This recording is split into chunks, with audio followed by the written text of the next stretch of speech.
지난 주일에 세례 요한의 죽음에 대하여 함께 생각을 나누었습니다. 이에 해당되는 말씀은 오늘 저와 여러분들이 읽었던 본문 앞쪽에 나오는 14절 말씀부터 29절까지의 말씀에 기록이 되어져 있습니다. 그 말씀 속에 많은 사람들이 등장하는 것을 우리가 살펴봤습니다. 세례 요한이 나왔습니다. 그리고 세례 요한의 죽음과 상관된 사람들, 헤롯, 헤로디아, 살로메, 그런 사람들을 우리가 살펴보았지요. 그리고 본문의 말씀 행간을 자세히 들여다보면 그 사람들 이외에도 꽤 많은 사람들이 등장하고 있구나 하는 사실을 저와 여러분들이 발견할 수가 있습니다. 대표적인 말씀이 21절 말씀입니다. 21절 말씀 같이 한번 읽어볼까요? 시작. 기회가 좋은 날이 왔으니 곧 헤롯이 자기 생일에 대신들과 천부장들과 갈릴리의 기인들로 더불어 잔치할세. 이 말씀에 하면 대신들이 나옵니다. 대신들이 한두 명이겠습니까? 많지 않겠습니까? 천부장들이 나오게 되지요. 로마 군대의 직제에 따르면 1000명의 병사를 구하러 둔 장을 일러서 천부장이라고 얘기를 합니다. 한두 사람이 참여한 것이 아니라 꽤 많은 천부장인들이 참석을 했구나 하는 것도 알 수가 있지요. 갈릴리의 기인들이라는 표현이 옵니다. 갈릴리 인근 지방에 살고 있는 귀족들을 얘기합니다. 헤롯이 배설한 그 같은 연회에 잔치 자리에 이들이 참석을 했다. 잔치입니다. 잔치가 여러분 되기 위해서는 많은 사람들이 동원되어야 되지요. 지난번에도 살펴봤던 것처럼 음식을 만드는 사람들이 필요하지요. 음식을 나르는 사람들이 필요하지요. 그리고 연예이니까 가무가 필요하잖아요. 춤을 추는 사람, 음악하는 사람, 노래 부르는 사람, 악기를 다루는 사람. 그러니까 이 말씀 속에 가만히 들여다보면 자간과 자간 사이에, 행간 사이에 굉장히 많은 사람들이 등장하구나, 그렇게 우리가 정리할 수 있다고 말씀을 드렸습니다. 이렇게 많은 사람들이 등장하고 그 사람들에 대하여 어떤 식으로 우리가 접근하여 살피든지 간에 이 많은 사람들을 크게 두 부류로 나눌 수 있다고 여러분들에게 그렇게 소개를 해드렸습니다. 복습하는 의미에서 다시 한번 정리해 볼까요? 이 많은 사람들을 크게 두 부류로 나눌 수 있습니다. 첫째, 의를 쫓는 사람들입니다. 이 사람들은 선택과 모든 결정의 근거가 정당성에 있습니다. 옳고 그름을 따집니다. 옳으면 합니다. 정당하면 갑니다. 손해를 보더라도, 억울한 일을 당하더라도, 심지어는 죽음을 당한다 할지라도 옳기 때문에 갑니다, 합니다. 그 자리에 있습니다. 그런데 옳지가 않아요. 아무리 생각해도 그럽니다. 그럴 때는 억만금이 생겨도 가지 않습니다. 하지 않습니다. 선택하지 않습니다. 결정하지 않습니다. 모든 삶을 살아갈 때 기준을 옳고 그름을 따진 정당성에 두고 있는 사람들, 그렇게 정리를 할 수가 있게 되지요. 대표적으로 여러분 지난번에 살펴봤던 말씀 중에 세례 요한이 이에 속한다고 말씀을 드릴 수가 있습니다. 죽을 줄 뻔히 알았습니다. 그럼에도 불구하고 헤롯에게 감히 옳지 않다고 하나님의 말씀을 어기는 죄라고 그렇게 강력하게 저항했던 것도 모든 행위를 옳고 그름을 따져서 의를 쫓는 그 같은 가치관 때문에 그렇다 소개를 드릴 수가 있습니다. 또 다른 부류의 사람이 있습니다. 이를 쫓아서 살아가는 사람들입니다. 이 사람들의 선택과 그리고 결정의 근거는 유익함입니다. 이로움입니다. 뭔가를 선택하고 결정할 때 이롭냐 이롭지 않느냐, 내게 유익하냐 유익하지 않느냐, 내게 덕이 되느냐 덕이 되지 않느냐에 따라서 선택이 달라지게 됩니다. 결정 방향이 달라지게 됩니다. 내게 유익합니다. 그러면 합니다. 선택합니다. 결정합니다. 옳고 그름에 대해서는 관심이 없습니다. 그냥 내게 유리하고 내게 유익하고 내게 덕이 되면 그리 선택한다는 얘기지요. 그런데 내게 유익하지가 않습니다. 내게 손해만 줄 뿐입니다. 내게 덕이 되는 것이 하나도 없습니다. 그러면 아무리 옳은 일이라 할지라도 가지 않습니다. 하지 않습니다. 이런 부류의 사람들을 우리가 상정할 수가 있게 되는 것이지요. 이에 해당되는 사람들이 대체로 자신의 욕망을 채우기 위하여 불법을 저지르는 사람들, 법에 상관없이, 윤리에 상관없이 내 자신의 욕심과 욕명을 채우면 그만이다 라고 생각하고 살아가는 부류의 사람들이 대체로 여기에 다 속하게 되지요. 앞선 본문에 나오는 헤롯이라든지 헤로디아라든지 살로메가 여기에 해당된다, 그렇게 말씀을 드릴 수가 있습니다. 이 두 부류의 사람 가운데 어떤 사람이 좋은 사람인가? 이 두 부류의 사람 가운데 어떤 사람이 하나님의 사람들인가? 어떤 사람들이 우리 사회에 필요한가? 어떤 사람들이 하나님 나라를 확장하고 건설하는데 하나님이 파트너로 사용하시는 사람들인가? 자명합니다. 두 번 생각할 필요가 없습니다. 말만 딱 들어도 의로운 사람, 옳고 그름을 따져서 옳은 것이면 가고 옳지 않으면 가지 않고 옳은 일이면 정당한 일이면 하고 정당하지 않으면 하지 않는 사람, 그런 사람들을 우리는 일러서 의로운 사람이라고 얘기하며 그런 사람들이 필요한 사람들이요, 그런 사람들이 하나님의 사람이라 그렇게 얘기를 할 수가 있지 않겠습니까? 이런 의로운 사람들이 잘 되어야지요. 이런 사람들이 복을 받아야지요. 이런 사람들이 세상의 부귀영화를 누려야 되고 모든 하는 일들이 순탄하고 형통해야 되지 않겠습니까? 그런데 앞서 우리가 말씀을 살펴봤던 것처럼 세례 요한이 죽임을 당했습니다. 의로운 사람이요 거룩한 사람이요 정말로 거룩한 사람으로 하나님께 귀하게 쓰임받는 세례 요한이 죽임을 당하고 자신들의 욕망을 채우기 위하여 온갖 불법을 자행하던 헤롯과 헤로디아와 살로메는 자신들이 원하는 것을 손에 움켜쥐고 이 땅에서의 삶을 형통하게 부귀영화를 누리며 살았다. 그게 여러분 본문 말씀에 담겨있는 의미 중에 하나이지 않습니까?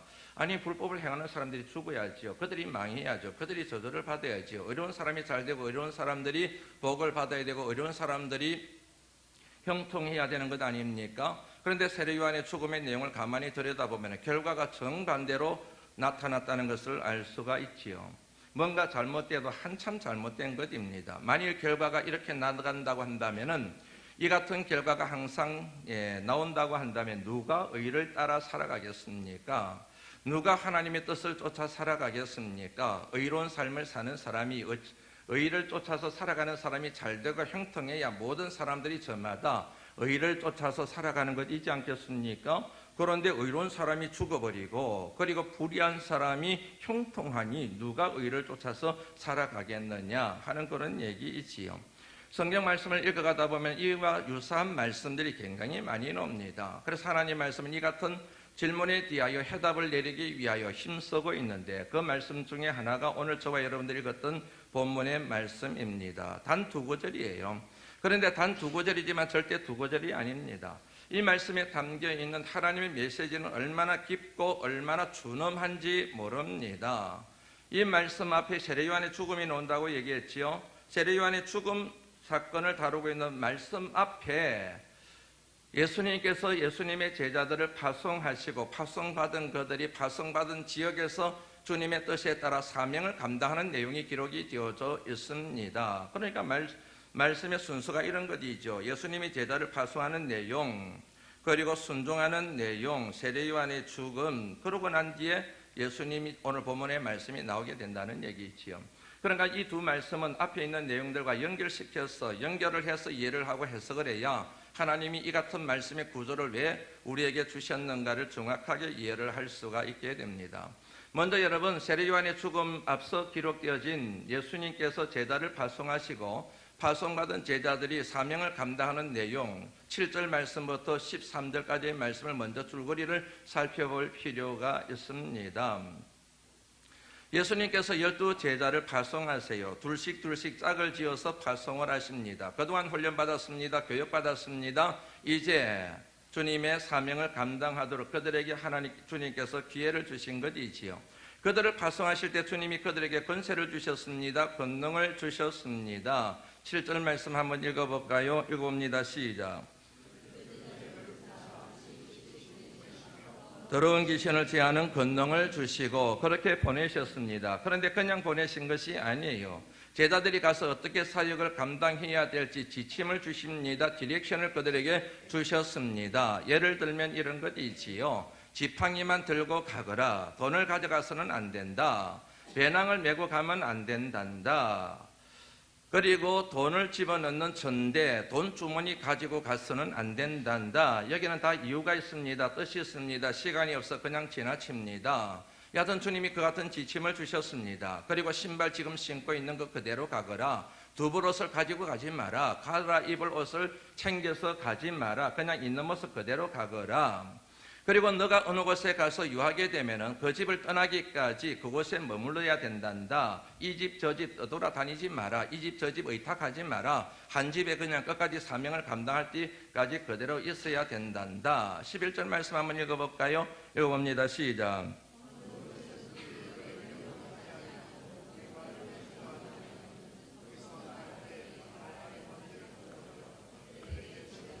너희들을 다 환영하는 건 아닐 거야. 너희들을 환영하지 않는 사람들이 있을 거야. 너희들의 말에 귀를 기울이지 않는 사람들도 분명히 있을 거야. 그럴 때는 그것을 즉시 떠나. 그냥 떠나지 말고 그 집안에 너희 발밑에 묻어있는 먼지까지도 다 털어버리고 그냥 떠나버려. 다시 말씀드리면 제자들의 사역이 만만치 않은 사역이라는 사실을 알 수가 있습니다. 주님이 그들에게 권세를 주셨습니다. 권능을 주셨습니다. 그럼에도 불구하고 환영받지 못합니다. 배척당합니다. 반대를 만날 수가 있습니다. 고통을 당할 수가 있습니다. 핍박과 박해를 당할 수가 있습니다. 돌을 맞을 수가 있습니다. 죽임을 당할 수 있음을 이 말씀이 암시하고 있지요.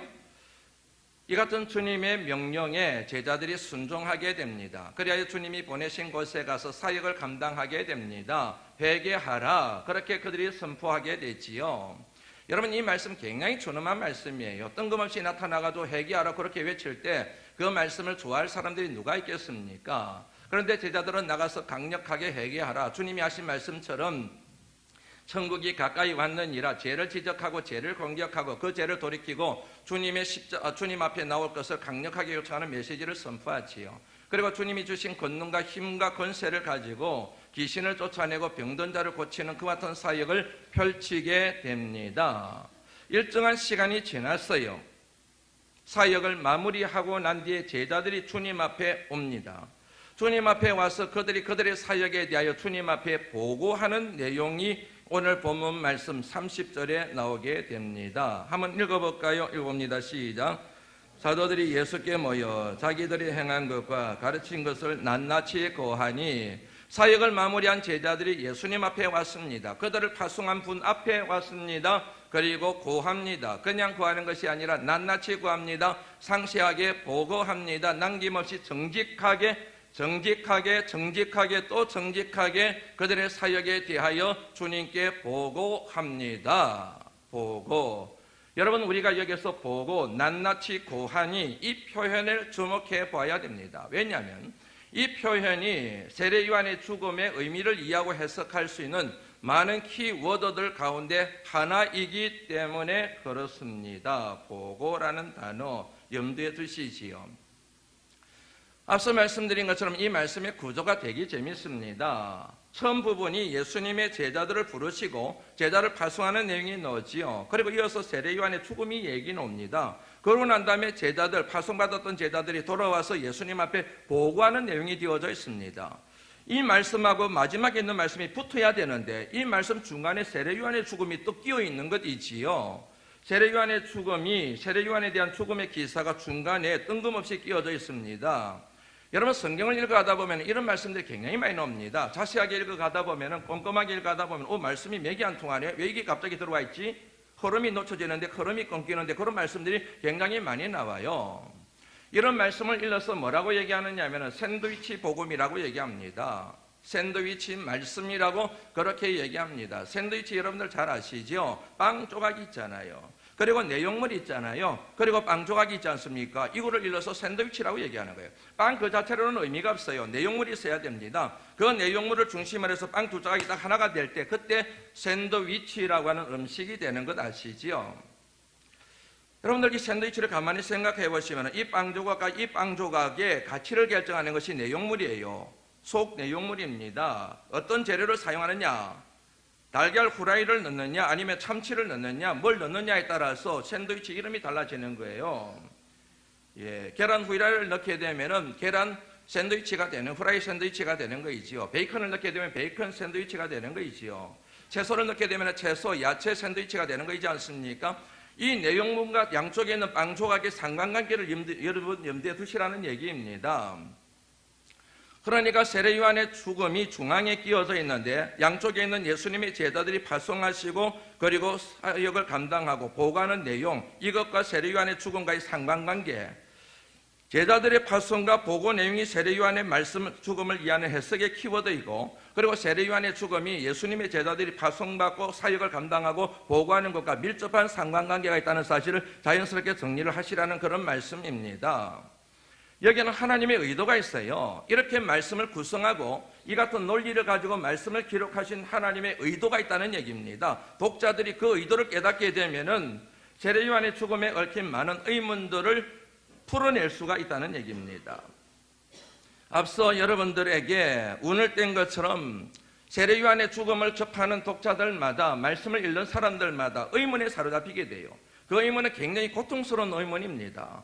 세례요한이 죽임을 당했어요. 의로운 사람이 죽임을 당했어요. 정말로 뭐냐면 하나님을 위하여 주님의 말씀의 원리와 비결에 따라서 순종하던 그 사람이 죽임을 당했습니다. 그 말씀을 읽을 때 독자들은 이런 생각을 하게 되죠. 이런 질문을 갖게 됩니다. 왜 의인이 죽음을 당해야 되는가? 왜 의인이 고통을 당해야 되는가? 왜 의인이 고난을 당해야 되는가? 죽임을 당해야 될 놈들은 저놈들인데, 헤롯인데, 헤로디아인데, 살로메인데, 이놈들이 죽어야지. 이놈들이 불법을 행하는 사람들이고 이놈들이 불의한 사람들인데 이놈들이 망해야 되고 이놈들이 저주를 받아야 되고 이놈들이 죽어야 되는데 왜 의로운 요한이 죽어야 되느냐? 왜 의로운 요한이 이런 고통과 고난을 당해야 되는가? 세례 요한의 죽음은 거친 표현을 쓰는 걸 양해해 주세요. 이같이 죽으면 개죽음이 아닌가?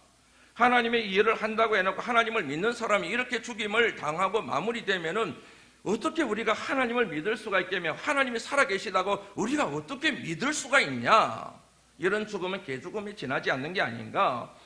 그리고 세례 요한의 죽음으로 모든 것이 과연 끝나버리는 건가? 그러면 그 죽음 이후는 어떻게 된다는 건가? 별의별 질문들이 생기게 되지요. 이 같은 질문들을 하는 것은 자연스러운 질문입니다. 누구나 그 같은 질문을 할 수 있습니다. 누구나 그 같은 의문을 가질 수가 있습니다.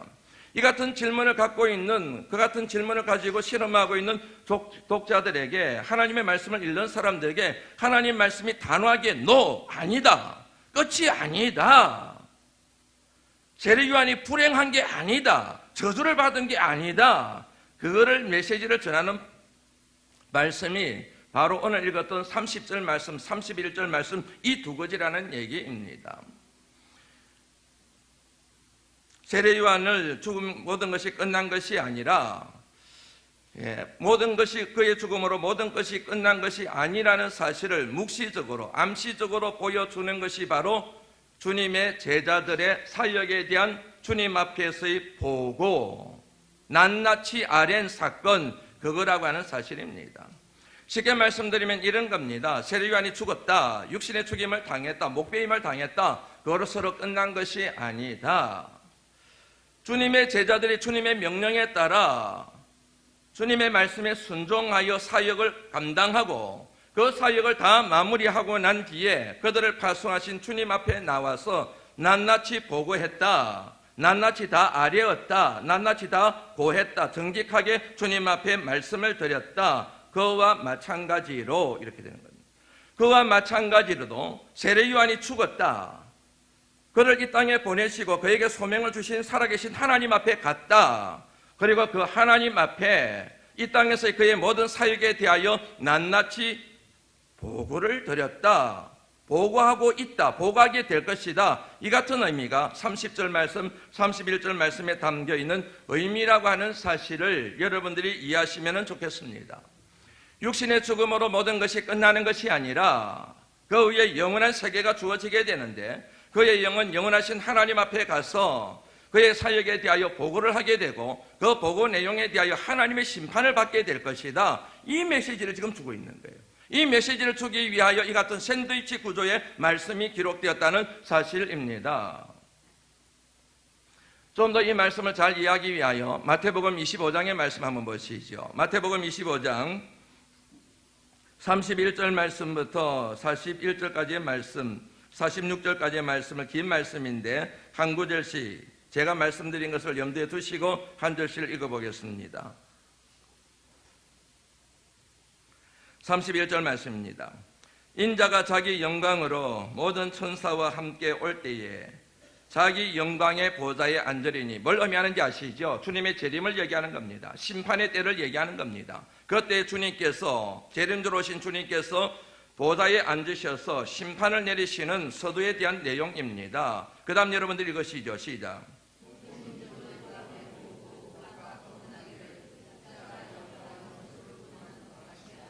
양은 그 오른편에, 염소는 왼편에 두리라.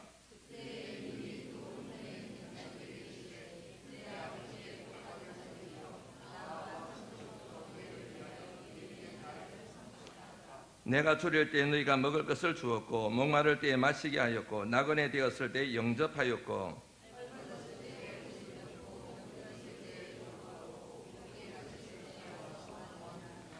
이에 의인들이, 요게 중요합니다. 이에 의인들이 대답하기를 이르되 주여 우리가 어느 때에 주께서 줄이신 것을 보고 음식을 대접하였으며 목마르신 것을 보고 마시게 하였나이까.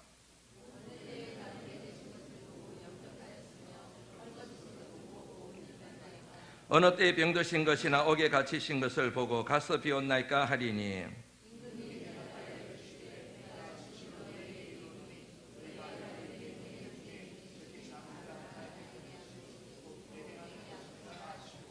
또 왼편에 있는 자들에게 이르시되 저주를 받은 자들아 나를 떠나 마귀와 그 사자들을 위하여 예비된 영원한 불에 들어가라.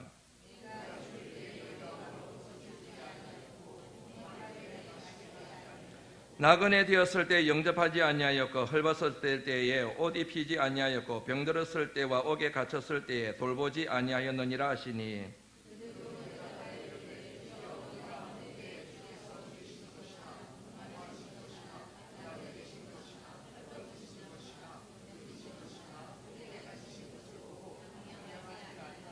이에 임금이 대답하여 이르시되 내가 진실로 너희에게 이르노니 이 지극히 작은 자 하나에게 하지 아니한 것이 곧 내게 하지 아니한 것이니라 하시리니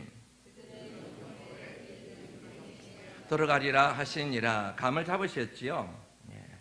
하나님의 심판대에 모든 사람들이 하나님의 심판대 앞에 서게 될 것이고 그들이 산 삶에 대하여 하나님의 심판을 내리게 되는데 그 결과 어떤 사람은 영벌에 어떤 사람은 영생에 처하게 될 것이다. 그렇게 말씀하고 있는 내용입니다.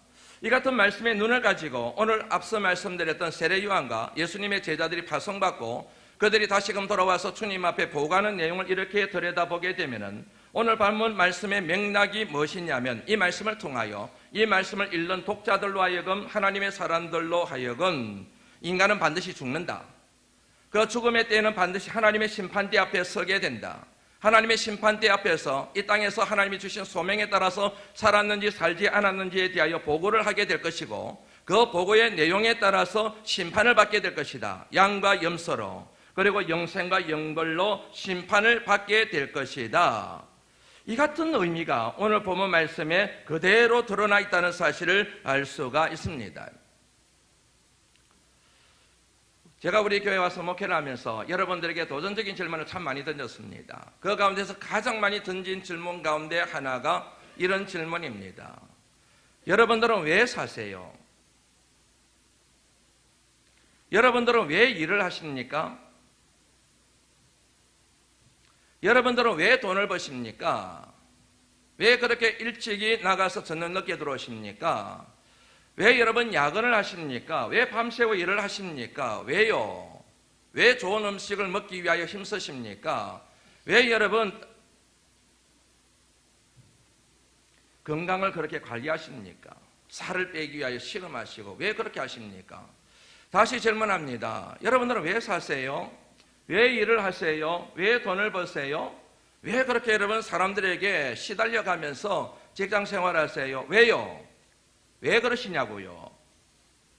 그러면 사람들이 그렇게 대답을 하지요. 살기 위해서요. 살기 위해서 일을 하고 살기 위해서 돈을 벌고 살기 위해서 직장에 가고 살기 위해서 여러분 사업을 한다고 얘기해요. 거짓말. 거짓말하고 계시는 거예요, 여러분. 왜냐하면 시간이 지나고 세월이 지나고 사업을 하고 나이가 들어가고 연세가 들수록 가까워지는 것은 생명이 아니라 죽음이기 때문에 그렇습니다. 내가 나이가 든 만큼 일한 연수가 많아지는 것만큼 직장의 연수가 늘어나는 것만큼 가까워지는 것은 생명이 아니에요. 죽음이에요. 죽을 날이 가까워 온다는 그런 얘기예요. 그럼에도 불구하고 우리는 끊임없이 살기 위하여 일을 하고 살기 위하여 돈을 벌고 살기 위하여 직장에 간다고 그렇게 얘기를 하고 있는 것인데 그거는 여러분 스스로를 기만하고 있는 자기 체면입니다. 그러지 않으면 살 수가 없으니까. 그러지 않으면 너무 힘드니까 그것이 내 마음을 움직이는 내 삶을 움직이는 동력이어야 이 힘든 세상을 살아갈 수 있으니까. 그런데 안타깝게도 그 같은 여러분 생각들이 우리의 인생을 얼마나 망치고 있는지 모릅니다. 의술이 발달되어졌습니다. 그리고 좋은 약이 많이 개발되어졌습니다. 그로 인하여 사람의 생명의 연수가 늘어났습니다. 60만 사셔도 길상이었습니다. 복상이라고 얘기를 했습니다. 이제는 60은 여러분 청춘이라고 얘기하는 시대입니다. 백수의 시대를 살아가고 있습니다. 여러분들 기억하셔야 될 게 하나 있습니다. 과학의 힘으로 의술의 힘으로 좋은 약이 개발되는 것으로 인간의 생명의 연수가 늘어났다고 해서 죽음의 문제가 해결된 것은 아니라고 하는 사실입니다. 의술의 발달로 여러분들이 나중에 200살을 살고 500살을 살고 1000살을 살지도 모릅니다. 그럼에도 불구하고 인간은 결국에는 죽게 되어져 있습니다. 누구도 예외가 될 수가 없습니다. 왜냐하면 인간이 그 죄로 말미암아 하나님이 그렇게 죽을 수밖에 없는 존재로 만드셨기 때문입니다. 창세기 5장의 말씀에 보면은 오래 산 사람들의 얘기가 많이 나옵니다. 어떤 사람은 800살 때를 살았어요. 어떤 사람은 900살 때를 살았습니다. 그 가운데 가장 오래 산 사람은 969세를 산 무두셀라입니다. 이들에 대하여 여러분 성경의 기록은 아주 간단해요. 그렇게 오래 살았는데도 불구하고 그들에 대한 성경의 기록은 간단합니다. 살고 죽었더라. 살고 죽었더라. 800살 때를 산 사람들도 살고 죽었더라. 죽음으로 마무리되어졌음에 대하여 성경이 그렇게 기록해두고 있습니다. 그 말씀에 의도가 있습니다. 죽는다는 겁니다. 800살을 살아도 죽고 900살을 살아도 죽는다고 하는 사실입니다. 그런데 문제는 그 같은 죽음으로 모든 것이 끝나는 것이 아니라고 하는 사실입니다. 죽으면 하나님의 심판대 앞에 서게 됩니다. 여러분들이 믿으시든 믿으시지 않으시든 그거는 상관없습니다. 여러분들이 믿느냐 믿지 않느냐에 따라서 이 진리가 비진리로 결정되는 것은 아니기 때문에 그렇습니다. 여하튼 사람이 죽으면 하나님의 심판대 앞에 서게 될 것이고 하나님의 심판대 앞에서 이 땅에서의 삶에 대한 보고를 하나님 앞에 드려야 됩니다. 낱낱이 고해야 됩니다. 어떤 삶을 살았는지.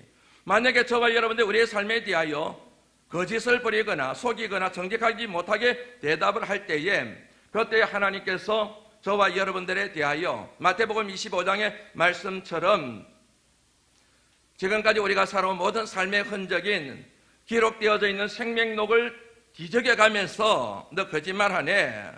너 이런 짓 했잖아. 이런 말 했잖아. 이런 삶을 살았잖아. 왜 거짓말해? 왜 속여? 그렇게 우리들에 대하여 말씀하시는 심판대 앞에 서게 된다는 사실을 저와 여러분들이 기억하며 살아야 될 필요성이 있음을 이 말씀을 확장시켜 이해를 할 수가 있습니다. 여러분들에게 먼저 도전적인 질문하고 한번 넘어가죠. 여러분들은 주님 앞에 서실 때에 주님 앞에 보고할 내용이 잘 정리되어 있는지요? 하나님이 지금 나를 부르셔도 하나님의 심판대 앞에 섰을 때에 보고할 내용들이 있으신지요?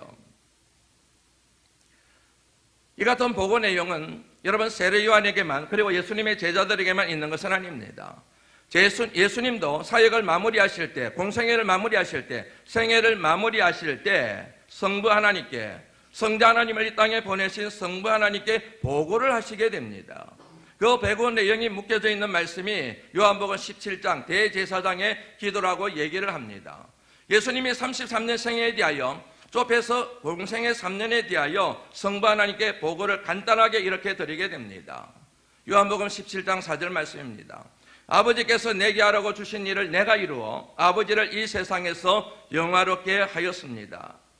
성부 하나님, 제게 하라고 주신 일 제가 이루었습니다. 그 일을 통하여 이 세상에서 하나님 아버지를 영화롭게 하였습니다. 보고하셨습니다. 저는 이 말씀이 그렇게 좋을 수가 없습니다. 오래전에 섬기던 동안교회에 근사님 한 분이 붓글씨를 잘 쓰는 분이 계셨어요. 실력이 탁월하셨습니다. 그 집사님이 저한테 이렇게 말씀하시는 거예요. 목사님 성구 하나 주십시오. 그러면은 자기가 붓글씨를 써서 포구해서 선물하고 싶습니다. 그때 말씀을 뒤적이기 시작했습니다. 내 이 평생에 마음에 새기고 살아가야 될 말씀이 뭘까? 내가 마지막 죽음의 순간에도 그 말씀을 고백하며 하나님 품에 안길 수 있는 그런 말씀을 찾고 싶었어요. 그래서 말씀을 찾다가 접한 말씀이 바로 요한복음 17장 말씀, 그 말씀을 드렸습니다. 권사님이 그 말씀을 써주셨습니다. 표구가 지금 저희 집에 벽에 걸려 있습니다. 저는 이 말씀이 너무 좋아요. 저도 여러분 언젠가는 사역을 마무리할 때가 있을 겁니다. 우리 바람반석교회 사역을 내려놓을 때가 있을 겁니다. 은퇴할 때가 있을 겁니다. 그리고 어느 때가 되면 이 땅의 삶을 다 마무리하고 저를 이 땅에 보내신 생명의 근원이 되시는 하나님 앞에 서야 될 때가 올 겁니다. 그때 이런 고백을 하며 하나님 품에 안기고 싶습니다. 하나님, 저 고병호에게 하라고 주신 일 있으셨지요. 그 일을 제가 이루었습니다. 그 일을 통하여 하나님 아버지를 이 세상에서 제가 영화롭게 하는 삶을 살아냈습니다. 하나님, 저 잘 살았지요. 하나님, 저 목회 잘했지요. 이같이 고백하기 위하여 마음에 새기고 있는 말씀이 바로 주님의 보고 내용입니다.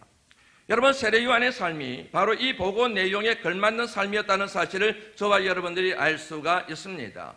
왜냐하면 그의 죽음으로 끝난 것이 아니라 그의 죽음 이후에 그가 주님 앞에 서서 보고할 내용이 하나님이 너무너무 기뻐하시는 보고 내용들이었기 때문에 그렇습니다. 따라서 세례 요한의 죽음은 곧 있게 될 주님의 십자가 죽음을 예표할 뿐만 아니라 주님의 뒤를 이어서 의를 따라 살아가야 될 주님의 제자들, 그 의를 따라 살아가는 것 때문에 핍박을 당하고 박해를 당하고 심지어는 죽임을 당할 수 있는 제자들에게 예표가 되는 그 같은 삶이라, 죽음이라, 그렇게 말씀을 드릴 수가 있습니다.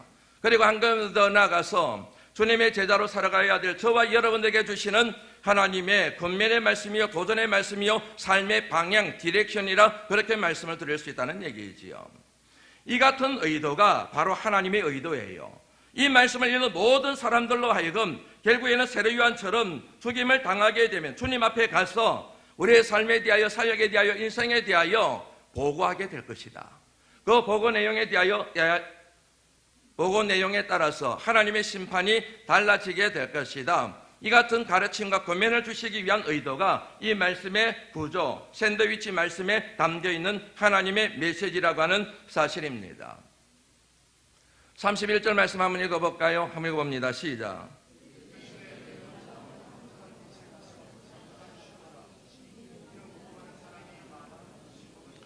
저는 이 말씀을 읽는데 얼마나 가슴이 뭉클했는지 모릅니다. 예수님의 제자들이 주님의 뜻에 따라서 모든 사역을 마무리하고 주님 앞에 왔어요. 낱낱이 구했습니다. 정직하게 다 주님 앞에 고백을 했습니다. 다 보고를 했습니다. 그랬더니 주님이 하신 말씀이 한적한 데로 가서 잠깐 쉬어라. 저는 쉬어라는 이 표현이 그렇게 좋아요. 쉬어라. 이건 하나님의 심판입니다. 쉬어라. 주님은 그들의 사역에 대하여 책망하지 않으셨습니다. 꾸짖지 않으셨습니다. 나무라지 않으셨습니다. 내가 이렇게 하라고 했는데 너희들 왜 그따위로 사역을 했느냐, 그러지 않으셨습니다. 쉬어라 그러셨습니다. 그들의 사역이 주님 보시기에 만족했기 때문에 그렇습니다. 수고했다. 정말 잘했다. 얘들아, 너무너무 수고하고 잘하고 너무너무 고맙다. 그러니 좀 잠깐 쉬어라. 내가 지금 수많은 사람들이 와서 너무너무 바쁘지만 너희들의 손길이 필요하지만 너희들은 가서 잠깐 쉬어라. 이 말씀과 연결되는 것이 여러분 바로 요한계시록 14장 13절 말씀입니다. 같이 한번 읽어볼까요? 읽어봅니다. 시작. 기록하라. 지금 이후로 주 안에서 죽는 자들은 복이 있도다 하시매 성령이 이르시되 그러하다. 그들이 수고를 그치고 쉬리니 이는 그들의 행한 일이 따름이라 하시니라. 여기 여러분 우리 교회에서 장례가 생길 때마다 장례식장에서 제가 종종 인용하는 말씀입니다. 여기서 여러분 우리가 주목해 봐야 될 게 있어요. 그게 뭐냐면 죽음을 복이라고 얘기하고 있다. 어떻게 죽음이 복이에요, 여러분? 죽음이 저주인데 그런데 죽음이 복되게 돼요. 왜요? 그 죽음이 주 안에서 죽는 죽음이기 때문에. 주 안에서라고 하는 말은 주님과 내가 영적으로 하나가 되다. 주님만 의지하다. 주님만을 삶의 목표로 삼다.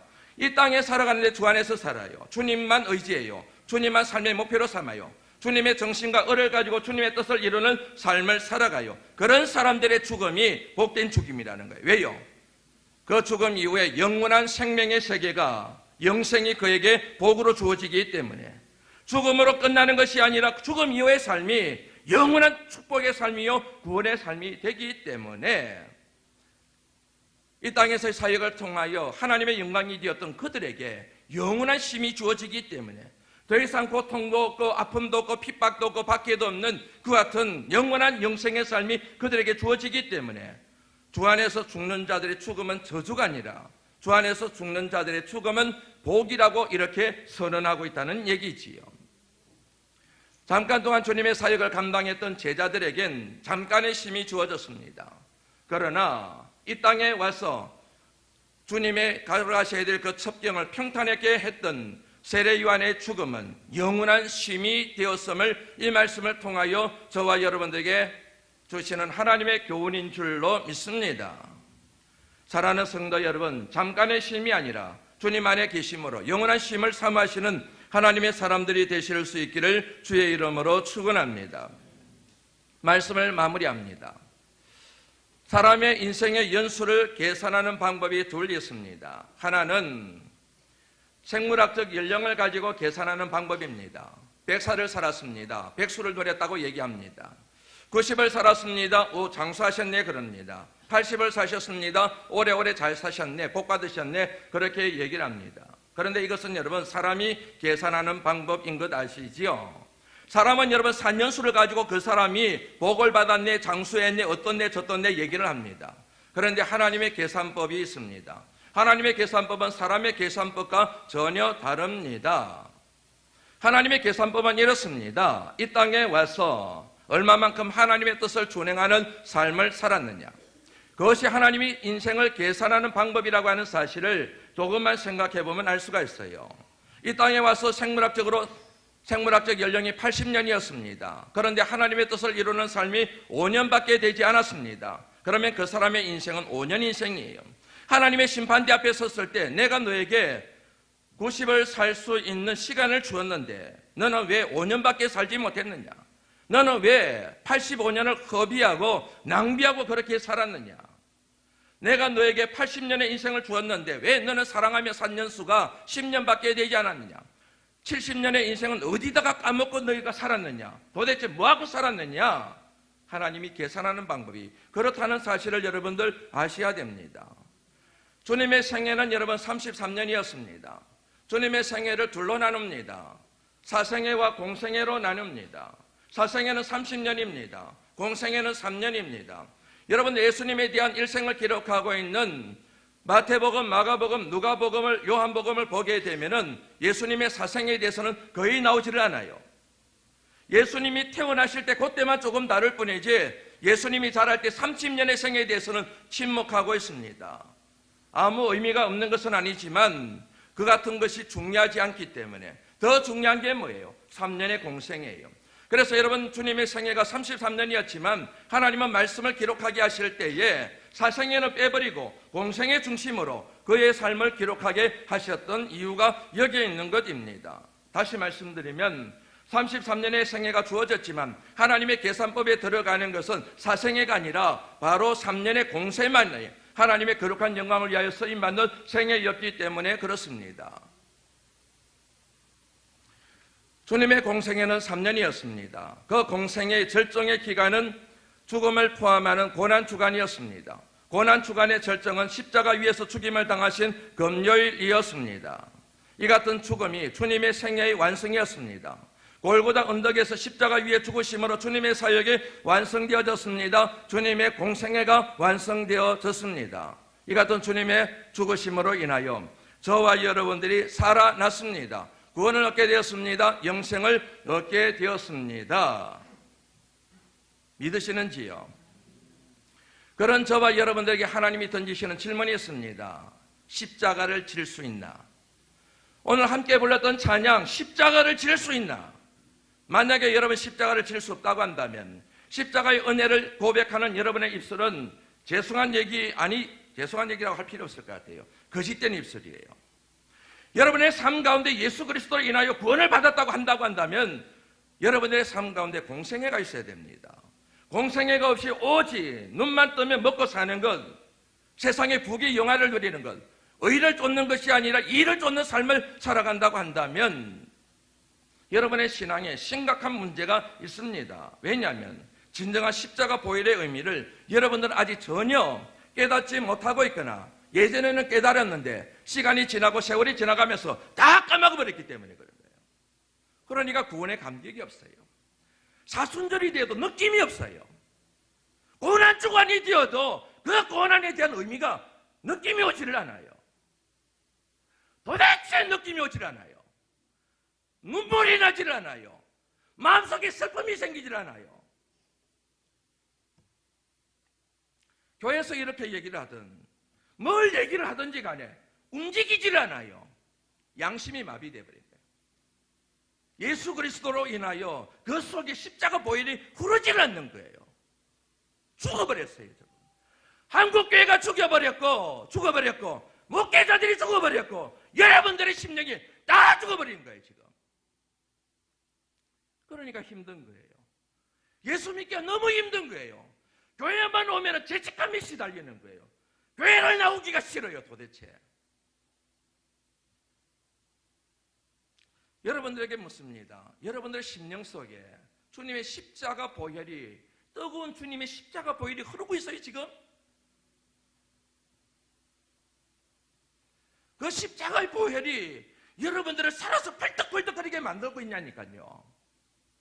화석화된 믿음, 입술만 살아있고 말만 살아있고 주님의 뜨거운 심장을 전혀 없고 주님의 십자가 보혈이 내 심령을 흐르지를 않는데 어떻게 우리들을 일러서 그리스도인이라고 얘기하며 나는 천국 갈 거라고 그렇게 함부로 얘기를 할 수 있냐는 얘기죠. 내가 볼 때는 아닌데 이렇게 가다가는 영벌이 채워지게 될 텐데 염소가 될 가능성이 굉장히 높은데 왜 여러분들은 여러분들의 양이라고 생각하세요? 왜 천국 간다고 생각하세요? 여러분들의 확신이 있으세요? 여러분들이 진짜로 천국 갈 확신이 있으세요? 삶을 들여다보세요. 여러분 심장을 들여다보세요. 사랑하는 성도 여러분, 2018년 사순절 기간, 이 고난 주간을 통하여 주님의 거룩한 십자가 보혈이 여러분의 심령을 흘러내리기를 주의 이름으로 축원합니다. 골고다 언덕이 아니에요. 여러분의 정수리에 십자가가 꽂혀야 되는 거예요. 여기서 흘러내리는 피가 우리 심령을 뚫고 지나가고 머리끝부터 정수리 끝부터 발끝까지 흘러 적시에 내려지는 그 같은 보혈의 은혜가 되어져야 살 수 있습니다. 그러면 못 삽니다. 그러지 않으면 살 수가 없습니다. 제발 여러분 오늘 안타까운 주님의 음성을 들으시고 주님의 거룩한 십자가 보혈 앞에 무릎 꿇으시고 그 은혜를 삼으시는 묵은 때를 다 벗겨내버리시고 새순이 돋아나듯이 거룩한 부활의 은혜를 삼으시며 주님의 십자가 은혜가 여러분 심령에 임하시기를 주의 이름으로 축원합니다. 기도합니다. 하나님 감사합니다.